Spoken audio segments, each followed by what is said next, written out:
Ah, nous y sommes enfin, la fameuse vidéo. Je vais pas vous mentir, cette vidéo, ça fait très longtemps que j'ai envie de la faire. Très content de vous la faire aujourd'hui. Enfin, je peux vous la faire. Alors pour ceux qui me connaissent déjà, vous savez exactement tout ce qu'il s'est passé à propos de la voiture qu'on va parler aujourd'hui. Mais pour ceux qui viennent tout juste de découvrir cette vidéo, comment vous expliquer? En gros, en l'espace d'un mois, j'ai eu le temps d'acheter une TTS, de faire des réparations dessus parce qu'il y avait des petites pannes. Rien de grave. Ensuite, j'ai eu un accident avec et il y a eu une enquête judiciaire. Ouais. C'est très bizarre de vous dire ça. Alors, je vais pas vraiment vous parler de ça dans cette vidéo parce que déjà, l'enquête n'a pas du tout avancé. En fait, l'enquête est terminée, mais ça n'a pas avancé pour diverses raisons. Donc déjà, pour commencer, pour ceux qui sont intéressés par l'histoire, je vous conseille d'aller regarder la vidéo en haut où je vous parle de mon accident et que je raconte en fait toute la suite. Et je vous conseille également de me suivre sur Instagram où j'essaie de vous faire un peu les updates de cette situation en sachant qu'il y a eu déjà pas mal de stories qui a été publiées à propos de ça, histoire de vous tenir mise à jour des choses, de tout ce qui s'est passé. Mais voilà, je vais pas vous en parler parce que ça m'a globalement extrêmement saoulé et je vais pas vous mentir, j'ai pas du tout envie d'en parler. Ça a été une galère pour moi et clairement, j'aurais jamais imaginé tomber sur un truc pareil un jour. Mais bon, maintenant place à la TTS. Mais avant toute chose, sachez que cette vidéo est sponsorisée.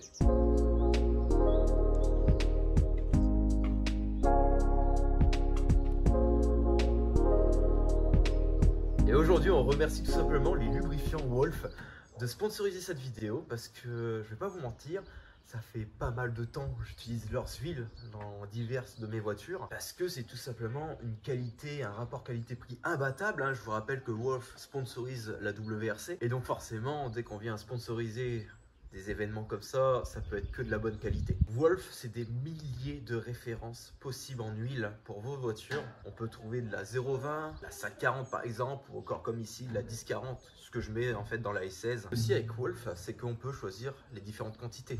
On peut très bien avoir du 1 litre, du 5 litres, des petits tonnelets de 60 litres, mais vous pouvez également avoir par exemple des packs de 20 litres. Ce qui fait que vous soyez professionnel ou particulier, vous avez votre choix. Et je les remercie énormément parce que c'est tout simplement le partenaire de la chaîne aujourd'hui. D'ailleurs, pour l'anecdote, comment j'ai réussi à les contacter, c'est simple. J'avais fait un post Instagram, clairement, où je leur disais « Est-ce que ça vous intéresse, une petite sponsor ?» Et franchement, ça me fait plaisir parce que moi, j'adore bosser quand c'est comme ça avec des sociétés que je sais que c'est du bon parce que je les utilise régulièrement. Et comme je vous l'ai dit, j'utilise ces huiles pour ma voiture, mais également professionnellement. Et n'hésitez pas donc à aller voir leur site et pouvoir commander votre huile parce que franchement, j'en suis très content de ces huiles-là. Et merci Wolf d'avoir sponsorisé cette vidéo parce que c'est vous qui m'avez fait confiance pour me soutenir. Et puis moi forcément en retour, je vous dis clairement que votre marque mériterait d'être plus exposée, on va dire, dans les divers centres auto par exemple, ou éventuellement dans diverses sociétés. Donc voilà, merci beaucoup à Wolf. Et maintenant, retour à la vidéo. Ouais les amis, alors, c'est simple, je vous ai pas filmé en fait toutes les modifications que j'ai fait sur la TT depuis, parce que là actuellement je suis en train de la regarder, c'est un truc de malade. Alors moi ça fait déjà, voilà, quelques temps qu'elle est comme ça maintenant la voiture. Pour vous c'est tout nouveau. Je vais pas vous mentir, je vous ai fait des speeches sur Instagram. Mais putain, qu'est-ce qu'elle est belle, c'est un truc de malade. Je suis actuellement sur le cul. Cette voiture est magnifique, c'est exactement comme je la voulais. En fait, quand j'ai acheté la TT, je savais que j'avais envie de faire ce projet. Je l'ai dit de toute façon dans la première vidéo. Première vidéo, je vous présente directement la TTS, je vous la mets en haut. Où je vous raconte clairement que j'ai acheté 4000 balles de pièces. Que la bagnole va être dingue. Et waouh, un truc de malade les amis.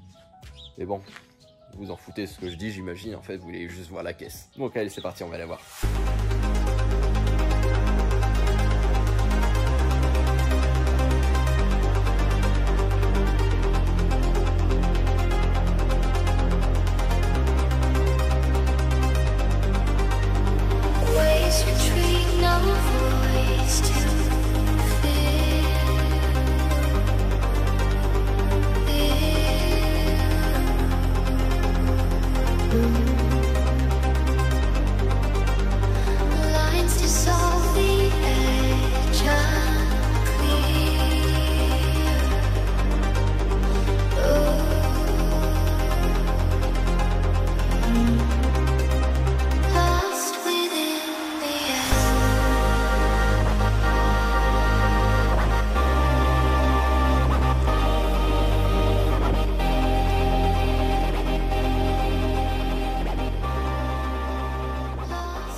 Donc les amis, tout simplement, ce que j'ai fait sur cette TT, c'est un facelift. En gros, pour vous la faire courte, la TT a été produite donc de 2014 à 2023, donc c'est très récent. Et forcément, la TT que j'avais actuellement, c'était une 2016, donc c'était une phase 1. À savoir que le facelift de la N4, hein, donc qui ressemble à ça, tout simplement a été dévoilé en 2019. Alors ça a été dévoilé en 2018 pour une série à partir de 2019. Et je vais pas vous mentir, quand j'avais vu ça à l'époque, waouh, qu'est-ce qu'elle est belle, c'est un truc de malade. Et j'ai toujours dit, si un jour j'achète une TT M4, c'est le premier truc que je fais, je la passe en facelift. Et c'est ce que j'ai fait. Et je suis toujours sur le cul parce que cette bagnole est magnifique. En fait, j'aurais jamais pensé que cette voiture, maintenant, allait faire tourner les têtes. Parce que moi, déjà, quand je voyais une M4 en facelift, waouh, je me retournais direct parce que je trouvais ça magnifique. Et dans cette vidéo, je vous parlais déjà les modifications que j'ai faites. Surtout si ça a été, si c'est de l'adaptable, tout ça, vous allez voir. Et surtout, combien ça m'a coûté et comment j'ai fait. Parce qu'il y a beaucoup de personnes qui me l'ont demandé sur Instagram. Parce que forcément, j'ai fait un petit teasing. Mais gros, comment t'as fait pour trouver les pièces, les clips, tout ça? Parce que c'est pas facile de faire un facelift. Alors oui, c'est pas facile. Mais pour être honnête avec vous, en fait, il y a 2 sites internet qui m'ont beaucoup aidé et je vais vous en parler après. Mais je vous jure, c'est incroyable. Et encore, il y a des gens, ils rajoutent après le béquet à l'arrière sur leur TT. Pour l'instant, moi, je laisse comme ça. Parce que pareil, je voulais mettre le béquet de la TTS compétition. Parce que clairement, tu rajoutes le béquet, on dirait clairement une TTS compétition, mis à part qu'il manque les jantes. Mais pour vous la faire courte, en fait, j'ai remplacé le pare-choc arrière, les bas de caisse, donc toute la face 2 et toute la face avant. À savoir la grille, toute la panoplie possible. Et déjà le truc que je voulais vous dire obligatoirement parce que je trouve ça incroyable, tout simplement que je l'ai passé en black. Alors comment vous dire, on dit le panel black, hein, mais vous allez comprendre, calandre noir, tout ce qui est insert en noir laqué. Les jantes, bon elles étaient déjà en noir. Et alors oui, d'ailleurs on peut s'arrêter sur la face où elle a été complètement accidentée, qu'on dirait même pas qu'elle était accidentée. C'est ça qui est fou dans l'histoire, c'est que la bagnole on dirait même pas qu'elle était accidentée. Savoir qu'en fait j'ai récupéré la bagnole, le lendemain j'ai commencé déjà à poser les pièces, un truc de malade. Ah ouais les gars, je voulais vraiment pas chômer, hein, parce que je voulais tout simplement faire ça rapidement, parce que je voulais trop avoir un rendu en fait. Mais le truc que j'aime bien aussi c'est la partie arrière, parce que tout simplement sur la phase 2 ils ont rajouté, si vous voulez, les grilles. Ici en bas, bon, c'est légèrement, voilà, ça a été légèrement modifié par rapport à la phase 1. Bah alors par contre le diffuseur, il est incroyable. C'est, voilà, le diffuseur de la phase 2 n'est pas du tout le même que la phase 1, et surtout qu'il est en noir, et je vais pas vous mentir, comment ça change le cul de la bagnole, c'est un truc de malade. Alors après, pour les gens qui posent la question, est-ce que je vais rajouter le béquet? En vrai, je sais pas encore. Là, on a toujours le béquet rétractable qui s'active à partir de 120 km/h. On peut, voilà. Ou on peut éventuellement l'activer manuellement via un bouton sur le tableau de bord. Ah ouais, putain, regardez-moi ce plan, c'est incroyable. C'est incroyable. C'est incroyable, ce plan est magnifique. J'ai envie de rester comme ça rien que pour vous. En plus, là, c'est la rosée du matin. Parce que je profite de faire la vidéo maintenant, pourquoi? Parce que il va faire super chaud, je déteste quand il fait trop chaud. Et là ça vous permet d'avoir un peu un autre délire. Je filme à 8 h du matin, je suis très matinal ce matin. Et non, franchement je suis très content de vous la montrer. Je sais pas si cette vidéo va vraiment être intéressante, mais je pense qu'il y a beaucoup de personnes qui se demandaient comment j'allais claquer 4000 balles là-dessus. Oui, parce que on va parler du prix. Ça m'a coûté, alors c'est pas le prix exact, mais ça m'a coûté aux alentours de 4000 €. En sachant que les pièces d'occasion m'ont énormément aidé. Tout ce que vous voyez sur la voiture, honnêtement, il y a facilement 80% de pièces d'occasion. Et ça, c'est grâce à Ovoco. Et donc oui, 80% des pièces proviennent de chez Ovoco. Donc en fait, si vous voulez, tout ce qui est pare-choc avant, alors ça a été repeint, hein, pare-choc avant, pare-choc arrière, tout ce qui est donc, alors, il y a un insert sur les deux que j'ai chopé sur Ovoco. La calandre, je l'ai eu sur Ovoco. Pareil ici en bas, Ovoco. Ça, je l'ai eu neuf. Et en vrai, je crois qu'il y a une des deux grilles pareil que j'ai eu sur Ovoco. Il y a juste ici, au niveau, donc ça, c'est des supports de grilles. Donc les caches, en fait, c'est des supports. Alors, ça, c'est du neuf, ça, c'est du neuf. Parce que, voilà, je ne trouvais pas sur Ovoco. Après, il faut se mettre aussi à l'idée qu'il existe des milliers de références et il fallait trouver la bonne référence. Forcément, on peut pas tout avoir. Les bas de caisse, j'ai vu en neuf. Et j'ai eu l'avantage qui proviennent d'Allemagne, qui ont déjà été peints en gris nano. Du coup, j'ai les deux, voilà. J'ai pas eu besoin de payer la peinture. Et à l'arrière, pareil, une grille sur les deux que j'ai chopé sur Ovoco. Le diffuseur, putain, je suis dégoûté, il y avait le même sur Ovoco. Sauf qu'il était pas en black panel, mais en aluminium. Malheureusement, ça suivait pas par rapport à mon projet, donc Donc malheureusement, j'ai dû en commander un neuf. Mais sinon, bon, à l'arrière, il n'y a pas vraiment grand chose qui change sur la phase 2, à part vraiment le pare-choc arrière et le diffuseur, quoi. Mais sinon, franchement, c'est incroyable. Et là, vous allez me dire, mais Alexis, comment t'as fait pour choper toutes les pièces? Comment t'as su qu'il fallait telle et telle pièce? Parce que je vais pas vous mentir, il fallait pas juste un pare-choc, une grille, et voilà. En fait, il y a beaucoup de clips, de support de pare-boue qu'il faut changer. Alors beaucoup, attention, hein, c'est rien de bien compliqué. Mais dans l'ensemble, en fait, il y a beaucoup de petites choses à remplacer pour que ça s'adapte au facelift de la voiture. Et ça, il y a tout simplement 2 sites internet qui m'ont beaucoup aidé. Alors premièrement, c'est surtout un Australien qui m'a motivé à faire ce projet-là parce qu'il l'a fait en Australie sur sa TT. Il avait une TT MK3 phase 1 avec un bleu magnifique, je crois que c'est le bleu Spank si je dis pas de conneries, et qu'il l'a tout simplement passé en facelift. Waouh, quand j'ai vu la gueule de sa bagnole, je me suis dit, Alexis, la tienne va être encore plus folle. Alors tout simplement, il y a le site LLK. LLK, c'est un site donc anglais qui vous permet en fait de référencer toutes les pièces qui proviennent d'une voiture. Donc en fait, si vous voulez, vous avez la vue détaillée de la bagnole, vue éclatée, voilà. Et ce qui vous permet de savoir quelles pièces changer. En fait, ce que je faisais, c'est que j'avais les 2 pages ouvertes. Je prenais d'un côté la phase 1 que j'avais actuellement et je comparais avec les pièces de la phase 2. Ce qui fait qu'en fait, ça a été très rapide parce que il suffisait de regarder les références sur le côté en me disant « Oh, support de pare-boue, c'est pas le même. Allez, je commande. » Tout ce qui est clips pour tenir la calandre, c'est pas du tout les mêmes. Voilà, c'est pour ça quand je vous dis qu'il faut remplacer des pièces en plus. Oui, il faut remplacer beaucoup de pièces en plus, mais c'est surtout des pièces en plastique qui valent que dalle. C'est toujours des petits trucs à la con. Et deuxième site que j'utilise très régulièrement parce que dans le cadre de mon travail, c'est ce que j'utilise très souvent, c'est Partslinks 24. Et ce site, c'est un peu comme LLK. Clairement, il récupère chez Audi les données des vues éclatées et vous les transmet à votre écran et puis vous pouvez comparer, commander les pièces. Alors commander les pièces oui et non, à savoir que moi il y a un site qui m'a beaucoup aidé, c'est OEM Volkswagen Shop. Eux clairement je peux rien leur dire, ils ont fait un super taf. En fait une fois que j'ai récupéré tous les éléments qu'il me fallait, donc les références que j'ai chopées et tout, j'ai fait une liste, j'ai passé commande et il faut savoir que sur ce site en fait ils commandent directement chez le constructeur. Donc ils font tout simplement Volkswagen, ils font Audi, Skoda, tout ce que vous voulez, tout ce qui est VAG en fait. Et du coup ça a été très rapide pour la commande parce que donc forcément ils ont dû me livrer 2 cartons parce qu'il y avait de quoi. Mais en 15 jours j'avais tout reçu et ce site je peux que vous le recommander. Alors il y a des gens ils disent ouais c'est un site étranger, je vais pas vous mentir, ce site m'a été d'une grande aide. Mais voilà à quoi elle ressemble aujourd'hui et honnêtement je suis très content du résultat parce que la gueule cette voiture c'est un truc de malade. Alors il y en a beaucoup, ils m'ont posé également la question, pourquoi t'as pas peint les logos en noir? Au début je voulais, pour l'instant je laisse comme ça, pourquoi? Parce qu'on a toujours aussi la trappe alu en fait de carburant, hein, la trappe de carburant qui est en alu, et j'ai envie de la laisser en alu. Et je voulais que ça suive un peu avec le haut de caisse.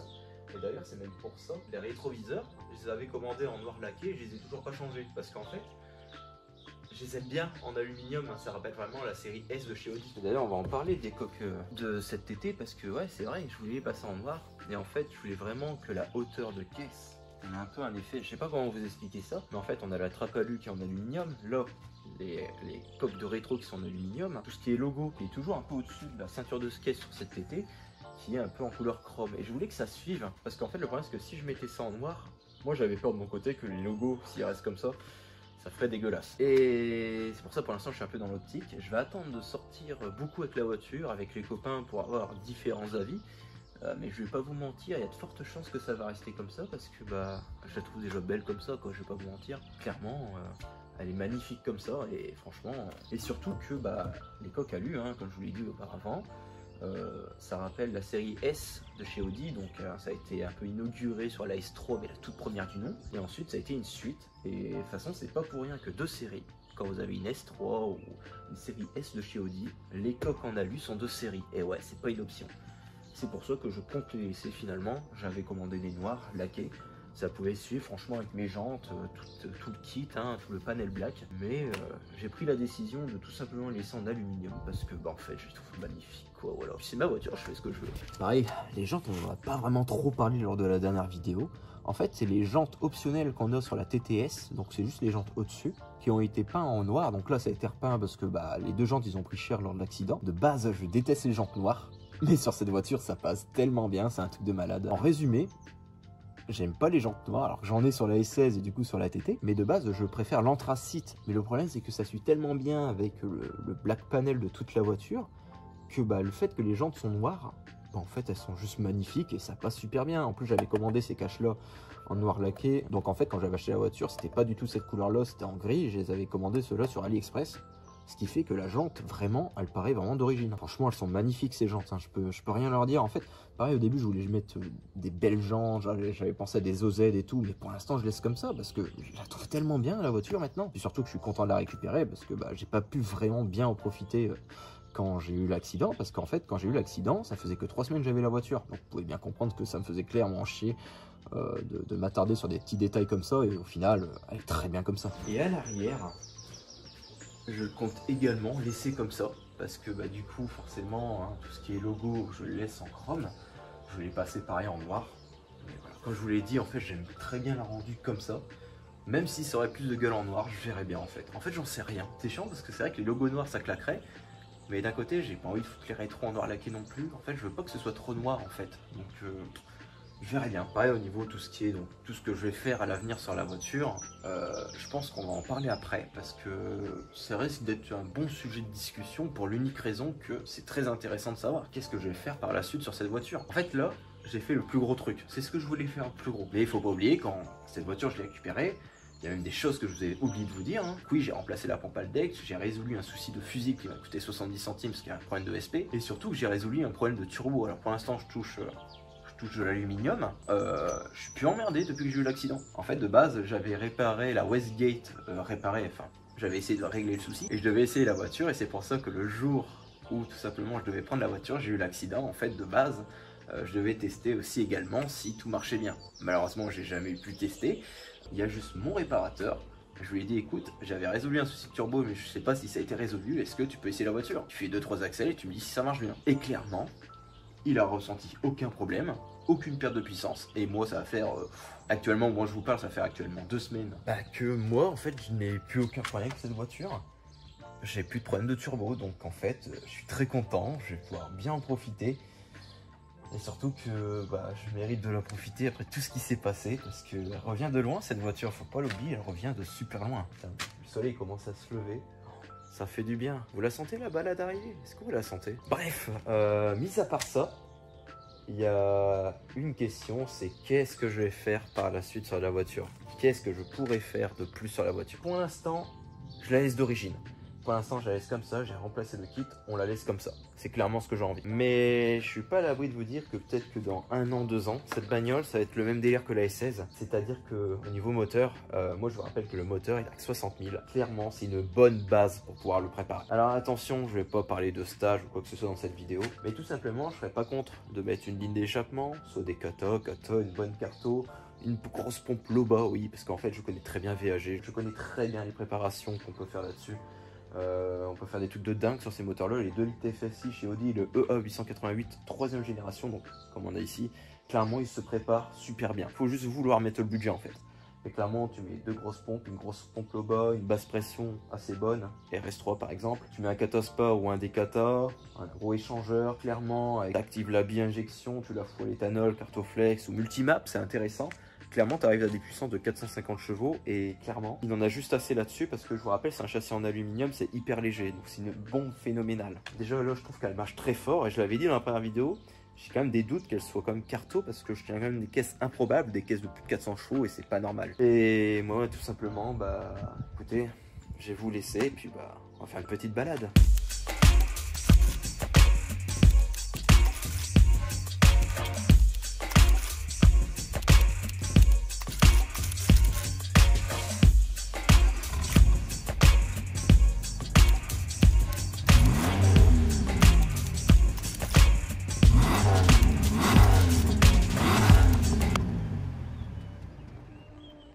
Ah là là. Ah les gars, je suis obligé de vous faire un petit tour hein. Ah c'est... J'ai quand même beaucoup roulé avec la voiture depuis que je l'ai récupérée de carrosserie. Mais pour être honnête avec vous, cette voiture est d'une polyvalence mais vous pouvez pas imaginer. C'est un truc de malade. Je veux dire, cette voiture tu peux la conduire tous les jours. Alors là je suis en mode efficiency. En fait donc j'avais la même chose sur ma S3. En fait le mode efficiency permet que quand tu viens relâcher les gaz, donc que ce soit en descente ou tu relâches comme ça en ville, ça met la boîte un peu en mode embrayage et ça fait que vous vous consommez vraiment que dalle. Donc vraiment cette voiture ne consomme pas. Encore hier, pour vous dire, j'ai fait 7 litres 4, 7 litres 5 au 100, donc c'est vraiment pas mal. Bon, à la fenêtre. Mais ouais, là j'ai les valves fermées, mais je vous jure, c'est... Oh putain, je sais pas si on va l'entendre à la caméra, mais ça fait un petit bruit de turbo là. Ah, j'adore. Bah, après, je peux mettre le mode pour, hein. Je mets le mode dynamique et...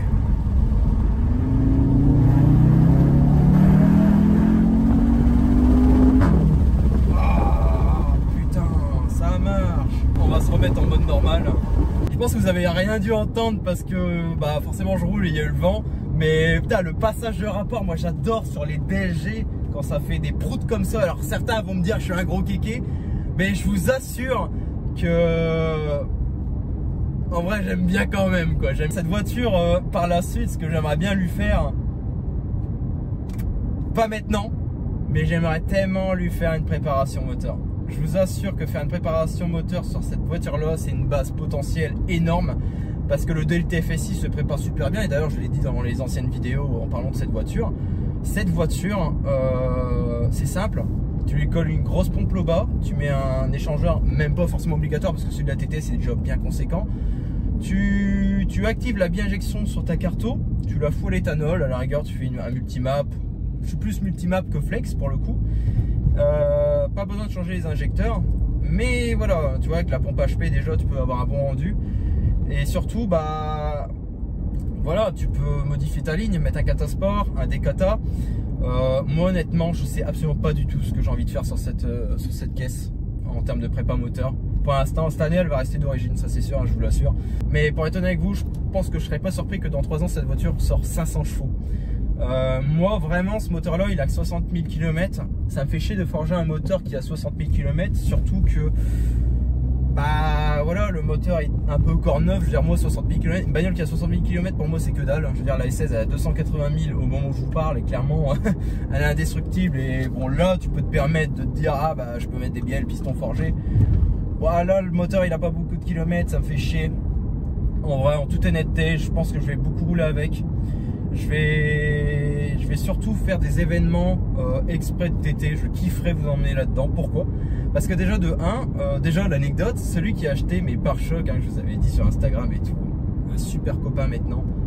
Ce mec m'a parlé d'un événement exprès où il n'y a que des TT. Je sais très bien, c'est le genre d'endroit où je vais être fou parce que je vais avoir plein de TT différentes. Un peu comme on a pu voir au Rouleur de Gomme cette année. Mais ah ouais, non, je kifferais faire des événements comme ça et vous les montrer parce qu'il n'y a personne que j'ai vu sur YouTube qui vous montre des événements où il n'y a absolument que des TT. J'ai envie de vous montrer le monde de l'Audi TT parce que c'est une voiture que j'ai toujours rêvé d'avoir. Et vu qu'aujourd'hui, bah forcément j'ai une Audi TT, bah forcément, voilà, je veux dire, j'ai envie de vous faire partager ça. C'est ma bagnole de rêve, hein, je vous le dis depuis toute la nuit des temps, mais l'Audi TT est la bagnole de mes rêves. Et aujourd'hui, ce qu'on a fait sur cette... déjà que j'ai une Mat TTS, mais ce qu'on a fait, malgré toutes les choses qui s'est passé entre temps, waouh, je veux dire... waouh, j'ai quand même de la chance après tout ce qui s'est passé quoi. Et je suis content, j'ai réalisé quand même l'un de mes rêves de gosse, avoir une Audi TT avant mes 30 ans. Au moment où je vous parle, hier j'avais 28 ans. Donc en fait, ouais, c'est un sacré cap et l'Audi TT est indémodable. C'est dire que de base, cette bagnole partait d'un putain de concept, alors que cette voiture est juste incroyablement génialissime. C'est une voiture de passionné, tu peux partir en week-end, tu peux même emmener ton gosse à l'école, t'as quand même un peu de place, ça reste une 2+2. T'imagines, enfin moi je sais pas, je suis petit, je vois une voiture comme ça, bah plus tard j'en veux une. Il y a des gens qui comparent ça à des Porsche 980, alors je sais plus si je dis bah, les bonnes Porsche, mais pas les Boxster, mais je crois que c'est 984, je sais plus comment on dit, 981 peut-être, j'en sais plus. Mais cette voiture est comparée à des Porsche parce que le ratio poids-puissance est exactement le même. Le châssis, bon, c'est différent. Porsche, on a le moteur à l'arrière. TT, bon, on est sur un moteur transversal, mais 4 roues motrices quattro permanent. Qui est d'ailleurs le quattro, hein, je l'avais dit dans la vidéo de la S3, qui est juste incroyable. Clairement, c'est une chouette technologie et franchement, ouais, non, c'est incroyable. Voilà. Donc là, je suis parti chercher mon McDo et puis on va se terminer ça comme à l'ancienne. Parce qu'à chaque fois que je suis dans une bagnole, je vous raconte ma vie, vous adorez, déjà vous adorez la façon comment je parle des voitures. Mais je vous comprends parce que bah de vous faire rendre un ressenti que moi je ressens. Je sais pas si cette phrase veut dire quelque chose, mais en gros pour vous dire que oui, Alexis montre à tout le monde que l'Audi TT est une super caisse. Voilà, point final. Je veux dire, ça fait partie d'une de mes caisses que j'adore et que je surkiffe quoi. Donc là on va aller au McDo parce que j'ai la dalle et surtout qu'il est midi. Et après on va se quitter, mais dans d'autres circonstances, vous allez voir. Allez. Ah là là, je vais quand même vous montrer le petit POV. Alors j'ai pas de caméra sur le front, mais je vais pas vous mentir, ça va fortement vous plaire.